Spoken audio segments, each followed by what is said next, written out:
Amém?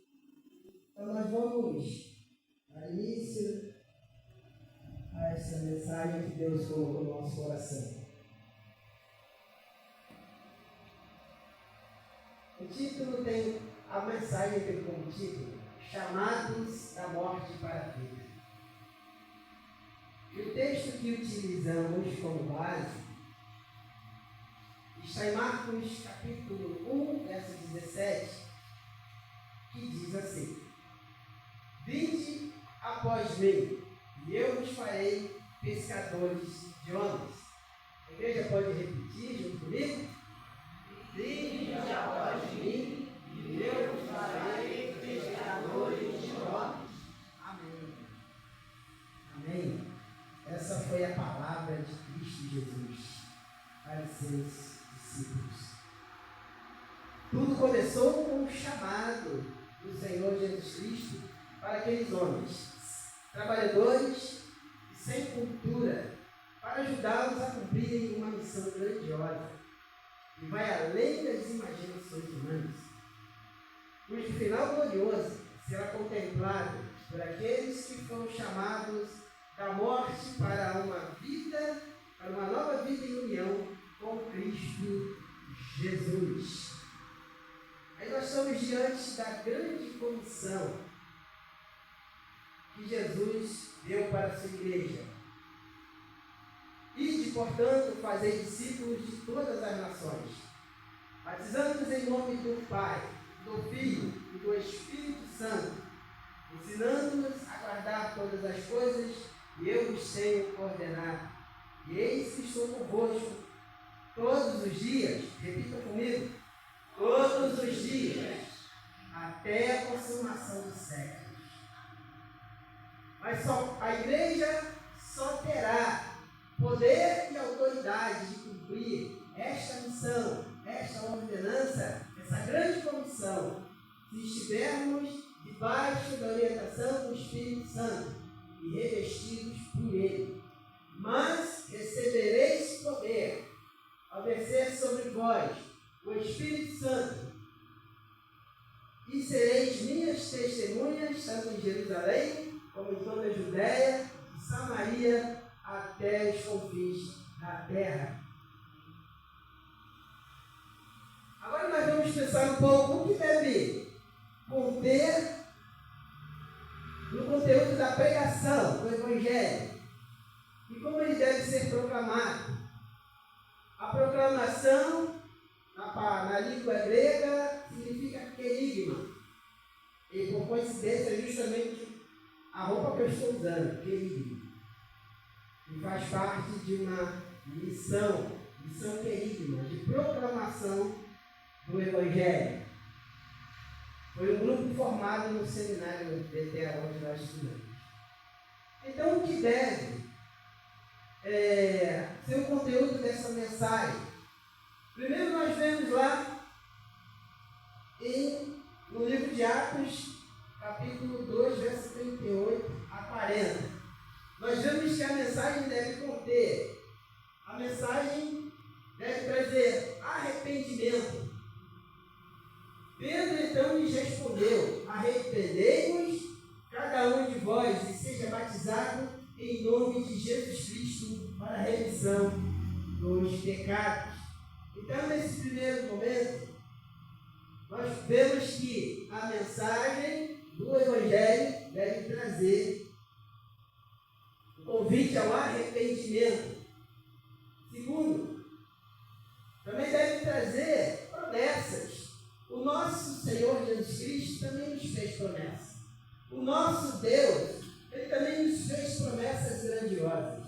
E essas promessas dizem respeito a cada um de nós e também alcançam as nossa geração, nossos filhos, nossos netos, bisnetos e por assim vai.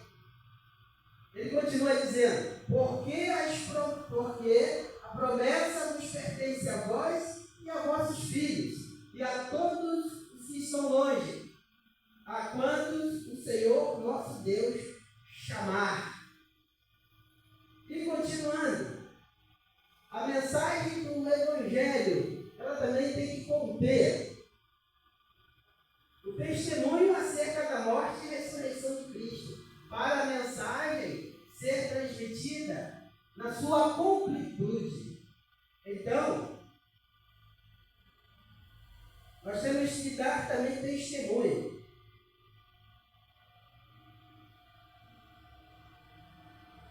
Sim. Precisamos dar testemunho. Aí nós encontramos lá no 1 Coríntios capítulo 15, versos 1 e 2. O apóstolo Paulo dizendo: ora, eu vos lembro, irmãos, o evangelho que já vos anunciei, o qual também recebestes, e no qual perseverais, pelo qual também sois salvos, se é que conservais tal como vos anunciei, se não é que crestes em vão. O apóstolo Paulo, ele está fazendo com que os irmãos recordem a mensagem do evangelho que receberam. Agora nós vamos ver os resultados da mensagem do evangelho. O que o evangelho produz? Né? Nós vemos lá, primeiramente, em Mateus de 1 a 4, Jesus é o evangelho. É o evangelho em pessoa. Então Jesus chama os seus 12 discípulos. Nós vemos isso lá em Mateus capítulo 10, de 1 a 4. Aí depois Jesus designa mais 70 discípulos para pregar a mensagem do evangelho. Isso está registrado em Lucas capítulo 10, verso 1. Aí depois nós vemos o resultado da pregação de Pedro, que gera, naqueles dias, levantou-se Pedro no meio dos irmãos, tendo o número das pessoas ali reunidas cerca de 120. O evangelho começa a produzir, a dar resultado, a gerar conversões. Então esses 120 irmãos eram os remanescentes já da primeira leva de discípulos que Jesus havia ganho pelo evangelho. Então esses 120 irmãos, aí nós vemos uma progressão do aumento de discípulos. Aí nós vemos lá em Atos 2, 41, de sorte que foram batizados e receberam a sua palavra. E naquele dia agregaram-se quase 3.000 almas. Então nós vemos aumentar cada vez mais o número de discípulos. Aumentou-se o número de pescadores de almas. E por consequência aumenta-se também o número daqueles que são salvos, que recebem a palavra, a mensagem do evangelho. Agora nós vemos, no verso 4, o número crescer consideravelmente. Muitos, porém, dos que ouviram a palavra, creram, e se elevou o número dos homens a quase 5.000. Agora, o número só em elevação. Mas sabemos que a mensagem do evangelho, ela não é aceita por todos. E isso gera opositores. E nós vemos nos relatos bíblicos várias oposições contra a pregação do evangelho. Mas a Bíblia também nos ensina a forma de resistir a essas oposições, de combater essas oposições. Aí nós vemos primeiro o 1 Pedro. Primeira, digamos assim, uma tática de se opor a essa pregação do Evangelho. Jesus disse que nós seremos conhecidos como seus discípulos se amarmos uns aos outros. Não amássemos uns aos outros. Amar uns aos outros. Amém? Amar uns aos outros. Então Pedro, ele diz, verso 22, já que tendes purificado as vossas almas na obediência à verdade, que leva ao amor fraternal, não fingido, de coração, amai-vos ardentemente uns aos outros, tendo renascido, não da semente corruptível, mas da incorruptível, pela palavra de Deus, a qual vive e permanece. Então nós vemos aqui que uma das maneiras de combater essa oposição do Evangelho é mostrando o amor entre nós mesmos. Já imaginaram um povo dividido? É fácil de ser destruído, não é, pastor? Um povo que não tem unidade é fácil de ser dispersado. Uma casa dividida é fácil dela ruir. Então, o que o nosso Senhor nos deixou como mandamento, melhor dizendo, como mandamento, amai-vos uns aos outros. Prosseguindo, Tiago 5, verso 16, ele diz: confessai, portanto, os vossos pecados uns aos outros, e eu frisei, orai uns pelos outros, para serem curados. A súplica de um justo pode muito em seus efeitos. Eu frisei aqui a frase, orai uns pelos outros. A vida de oração, a vida devocional, a prática diária, você está se colocando diante de Deus, intercedendo pela sua família, pelos irmãos da igreja, pela sua liderança, interceder para que o Evangelho alcance mais vidas. É uma vida de uma prática de oração. Orar uns pelos outros. Quando você ora por alguém, pode ter certeza que alguém está orando por você. Alguém está orando por mim quando eu me coloco também em oração, em intercessão. Prosseguindo. Devemos permanecer também com os nossos olhos ficados em Cristo, em Jesus, que é o autor e consumador da nossa fé. Hebreus 12, 2 diz: fitando os olhos em Jesus, autor e consumador da nossa fé, pelo gozo que lhe estava proposto, suportou a cruz. Nós temos esse exemplo máximo de suportar a afronta do mundo. Jesus suportou a cruz. E às vezes nós não suportamos um olhar de alguém que nos olha assim, meio atravessado, sabe? Franzindo o rosto, aquela expressão carrancuda. Às vezes a gente não suporta um simples olhar. O que dirá uma palavra, né? Uma palavra que não me agrada. Jesus suportou. Era o melhor exemplo que este. Jesus suportou porque ele sabia em quem ele cria. Nós sabemos em quem temos crido.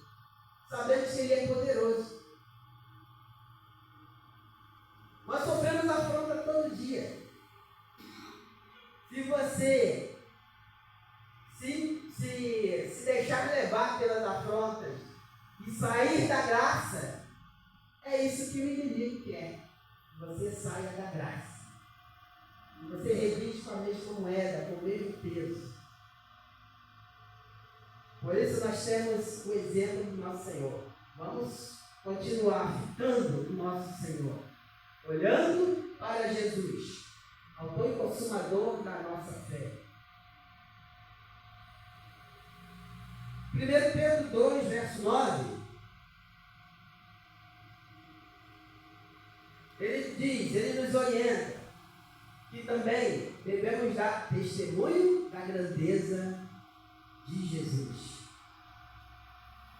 Porque nós sabemos da onde ele nos tirou. Em Colossenses diz que ele nos tirou do império das trevas e nos transportou para o reino do seu Filho amado. Que lugar terrível estávamos. E nós não havíamos dado conta disso. Estávamos livres, leves, soltos, caminhando por este mundo, sem se preocupar com o destino da nossa alma. Mas quando recebemos a mensagem do Evangelho, nós estávamos mortos dos nossos pecados, as nossas transgressões. Mas a mensagem ela entrou nos nossos ouvidos. Ela encheu o nosso coração. Ela guiou os nossos passos para Deus. É verdade que você precisou tomar uma decisão. Assim como eu precisei tomar uma decisão. E muitos também precisam tomar essa decisão. Paulo diz que, Pedro diz que nós devemos anunciar as grandezas daquele que nos chamou das trevas para a sua maravilhosa luz.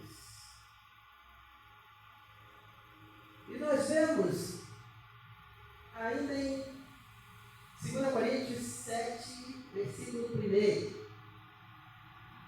Já falamos que não podemos perder de vista as promessas que o Senhor nos fez.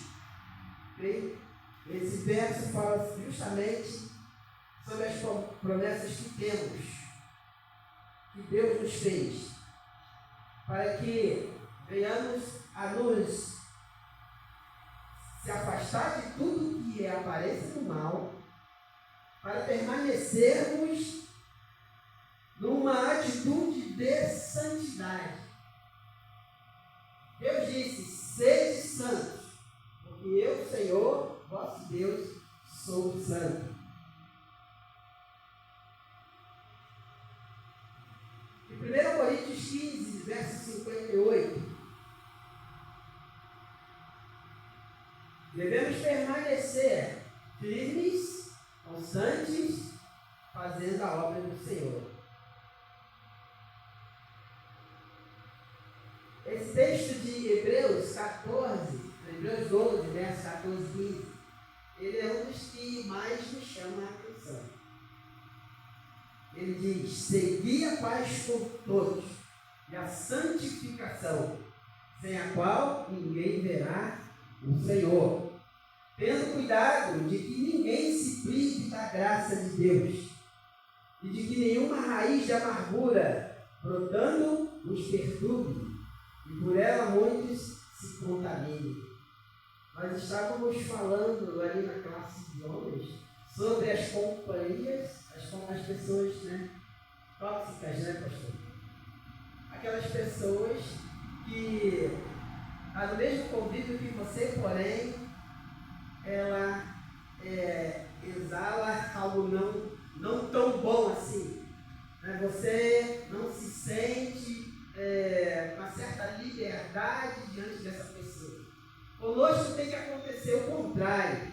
Aqueles que se aproximar de nós têm que sentir a presença de Deus, tem que sentir a presença de Jesus, tem que sentir a presença do Espírito Santo na nossa vida, tem que desejar caminhar ao teu lado, a ouvir as suas palavras, a se alegrar com a sua presença. É isso que deve acontecer.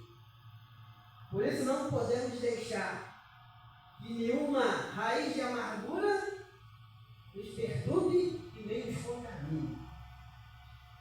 Vamos seguir a paz e a santificação. E terminando essa parte, dizer em Efésios capítulo 6, de 10 a 20, sem entrar nos detalhes, fala sobre tomarmos a armadura de Deus, a vestimenta militar, né? Mas é se revestir do Espírito de Deus e estar portando as armas da luz para combatermos o nosso inimigo. O pastor fez um convite para estarmos todos presentes na palestra da batalha espiritual. Eu já sou já estarei presente, você está na frente aqui. Já vou estar, porque vivemos dias maus, irmãos. Vivemos dias maus, dias tenebrosos. Precisamos todos os dias andar revestidos da armadura de Deus. O Senhor Jesus nos ordena a sair e a pregar, dizendo: o tempo está cumprido, o reino de Deus está próximo. Arrependei-vos e crede no Evangelho. O tempo está cumprido. Quando Cristo pôs o pé nesta terra, quando ele nasceu, ali iniciou-se a contagem dos últimos dias para o retorno dele. O tempo está passando, irmãos. As horas ruins, né? Então nós não podemos, todas as oportunidades que o Senhor nos der para testemunhar a respeito dele, vamos ter discernimento e aproveitar essas oportunidades. Porque não sabemos que dia, que hora, nem quando o Senhor, vosso Senhor, virá. Não sabemos. Então, mas quando ele vier, ele deve nos achar o quê? Servindo. É isso. Não deitado numa rede, tomando água de coco. Ele deve nos achar servindo, dando testemunho dele. A responsabilidade de pregar esta mensagem é da igreja, é minha, é sua, é nossa. Aí nós vemos ali em Romanos 10, verso 14.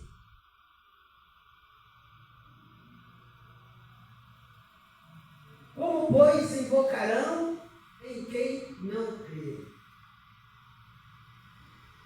Continuando a leitura desse verso, ele se estende até o 17, vou ler o todo. Pois como invocarão aquele em quem não creram? E como crerão daquele de quem não ouviram falar? E como ouvirão, se não há quem pregue? E como pregarão, se não forem enviados? Eis aqui essas 4 perguntas que o apóstolo Paulo faz para a igreja. Essas 4 perguntas.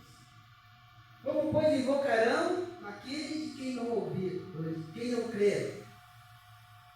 Eles só vão passar a crer se eu e você levar a mensagem. E como crerão daqueles de quem não ouviram falar?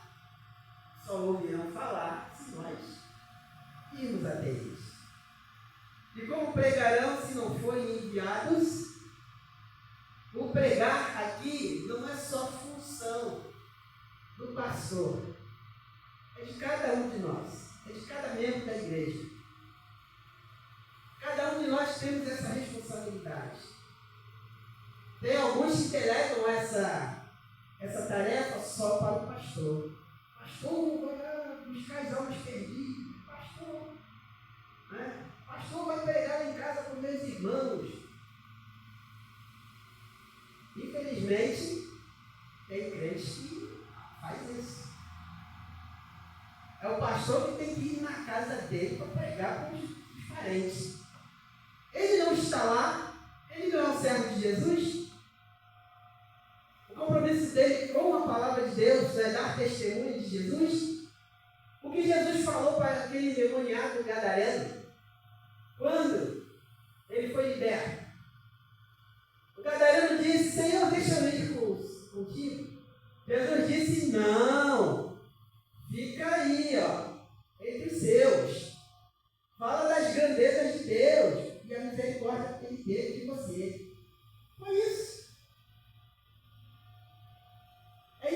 devemos fazer? Vamos pedir sabedoria a Deus, discernimento da palavra, para podermos pregar também para os nossos. Mas agora, se não pregarmos, o que acontecerá?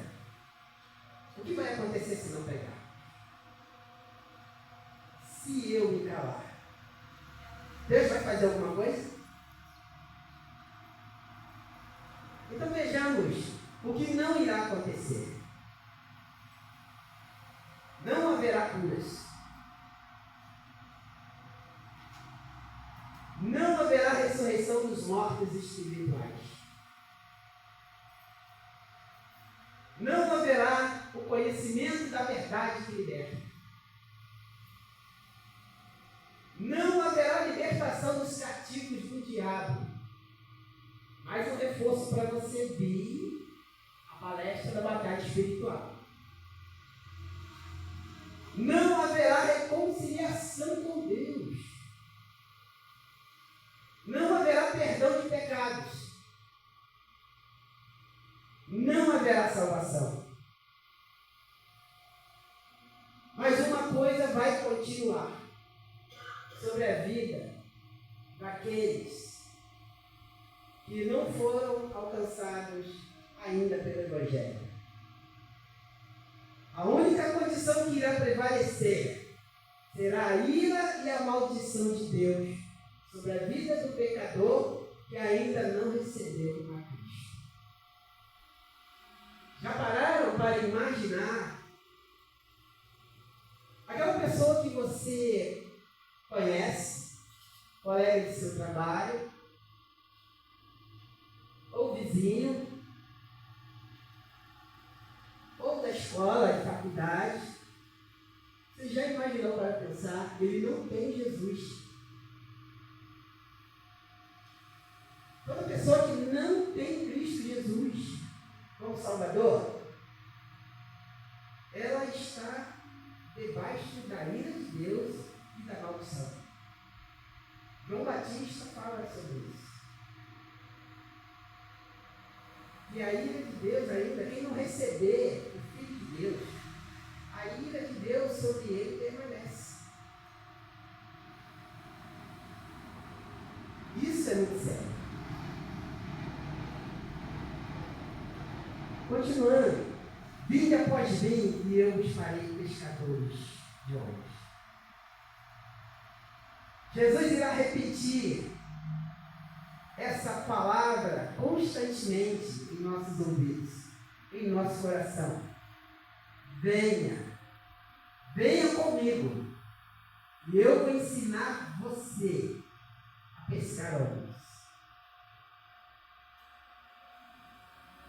Quando nós pensamos em pesca, o que vem à nossa mente? Alguém com uma varinha de pesca, ela sentado lá na beira do mar, né?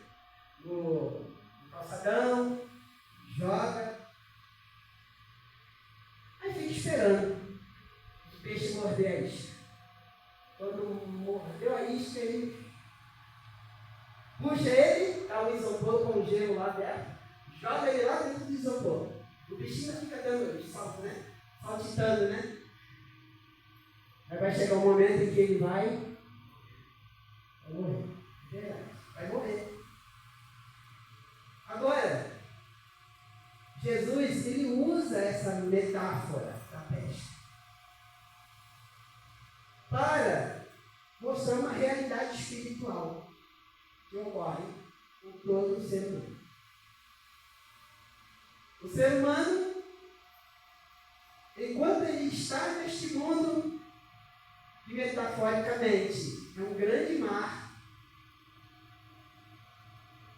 ele está vivo. Ele está vivo ainda. Mas quando ele é retirado deste mundo e vai para a presença de Cristo, o que acontece? Ele morre para o mundo, mas ele é vivo para Deus. Então, nós precisamos tirar os homens do estado de morte espiritual para a vida. Este é o título da mensagem. Tirados da morte para a vida. O peixe é retirado da vida, do lugar de vida para a morte. E Jesus quer que façamos justamente o oposto. Retire o homem que está no estado de morte e traga-o para o estado de vida e vida eterna. É assim que devemos agir, como servos de Jesus.